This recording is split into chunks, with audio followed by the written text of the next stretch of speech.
సుమన్ టీవీలో మీ personal and business promotions కోసం కింది నెంబర్కి కాంటాక్ట్ చేయండి.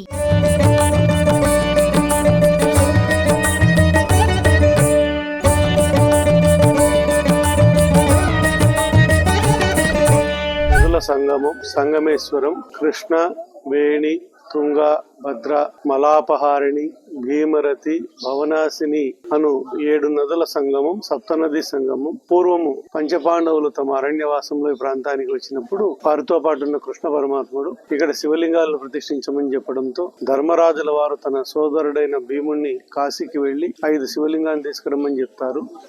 కాశీకి వెళ్లి శివలింగాలు తీసుకొచ్చే సమయానికి ముహూర్త సమయం ఆసన్నమవుతుందని వేప ముద్దును శివలింగంగా ప్రతిష్ఠిస్తారు ధర్మరాజుల వారు. ఇప్పుడు మనం దర్శించుకునే సంగమేశ్వర స్వామి 5123 సంవత్సరాల కిందట పంచపాండవులు ద్వాపర యుగంలో తమ అరణ్యవాసంలో ఇది దండకారణ్యం సప్తనదుల సంగమ స్థానానికి రావడంతో ఈ క్షేత్రానికి ప్రాధాన్యత ఏర్పడింది. దాదాపు ఇక్కడ విశ్వామిత్రుడు తపస్సు చేసుకున్న గుహ, గాయత్రి అమ్మవారు ప్రత్యక్షమైన ప్రదేశము, కృష్ణవేణి మాత విశ్వామిత్రుడికి వరమిచ్చిన ప్రదేశము, పంచపాండవులు వంటలు చేసుకున్న ప్రదేశము, ద్రౌపదీదేవి చీర ఆరేసుకున్న ప్రదేశము, బ్రహ్మదేవుడు యజ్ఞం చేసిన ప్రదేశము, అలాగే భీముడు తెచ్చిన శివలింగం ప్రదేశంలో భరద్వాజ మహర్షి తమ పితృదేవతలకు పెరగన్నాన్ని పిండ ప్రదానం చేసి వారి పితృదేవతలకు సజ్జో విముక్తి కలిగించిన ప్రదేశము, అగస్త్య మహర్షి తపస్సు చేసుకున్న ప్రదేశము 2 ఇవన్నీ కూడా మనం ఇక్కడ చూడవచ్చు. దాదాపు 1981లో శ్రీశైలం జల విద్యుత్ ప్రాజెక్ట్ లో ఈ ఆలయం నీళ్లలో మునిగిపోవడం జరిగింది.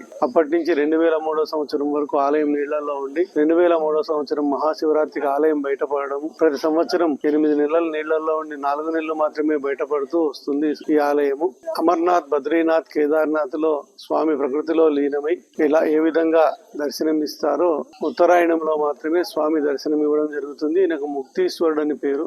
స్కాంద పురాణంలో శ్రీశైల ఖండంలో సంగమేశ్వర క్షేత్ర మహాత్యం గురించి తెలియజేయడం జరిగింది. అఘనాశిని 11 తీర్థాలు ఇక్కడ ఉన్నాయి.